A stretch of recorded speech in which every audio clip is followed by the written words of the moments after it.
জয় রাম, জয় গোবিন্দ। এতবারে তৃতীয় খণ্ড 148 নং পত্রাংশ।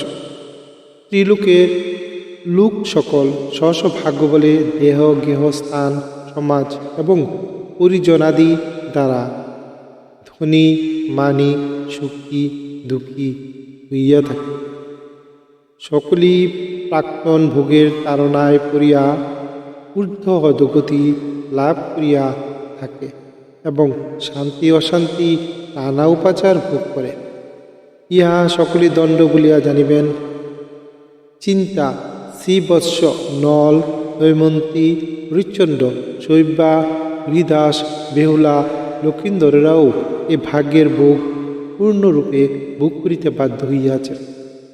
এসব নববর্ষের কর্তা হইয়াও নানারূপ লাঞ্ছনা মুখান্তে দেহমুক্ত করিয়াছেন। এই সকল ইতিহাসী নায়ক নায়িকার চরিত্র বিষয়ে চিন্তা করিয়া নিজ ভাগ্য ভোগদান ত্যাগ করিয়া পুনরায় এরূপ ভাগ্য বশের দ্বারা প্রলোভিত না হইয়া নিত্যান্ত স্বরূপ স্বভাব এবং অবিচ্ছেদ্যভাবে সত্যের কূলে কিনারে থাকিয়া পরমানন্দ ভোগ করিতে পারিবেন।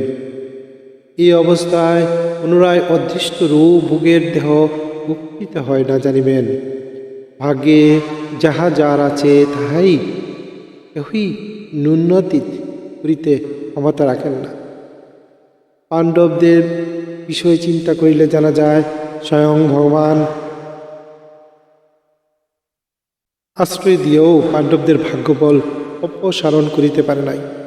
স্ব ভাগ্যবল উপভোগ করিতে হইয়াছে। যাহার ভাগ্যে যাহা আছে তাহাই ইচ্ছায় অনিচ্ছায় ভোগ করিতে হইবে।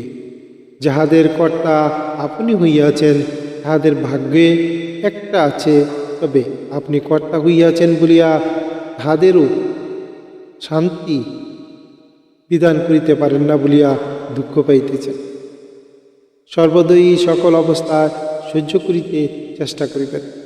ভাগ্যে যদি থাকে তবে আপনার বাড়িঘর করিতে পারিবেন, না থাকিলে কি ক্রিয়া করিবেন ইহাকে বৃথা চিন্তা বলিয়া জানিবেন।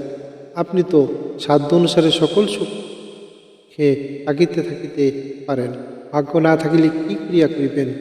সকল ভোগের ওষুধ নাম ধর্ম।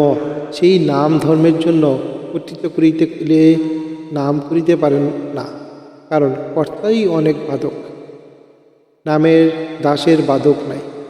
দেব নামের অধীন হইয়া থাকিতে সর্বোত্তভাবে চেষ্টা করিবেন। অন্য লোকের ইন্দ্রিয়ের অধিকার নাই। ভাগ্য হইতে ফল পাইয়া থাকে জানিবেন। সত্যের অধীন থাকিতে চেষ্টা করুন। জয় রাম, জয় গোবিন্দ। এতমানে তৃতীয় খণ্ড 148 নং পত্রাংশ। হে গুরুদেব, আপনার কৃপা জগতে সব মঙ্গলময় হোক।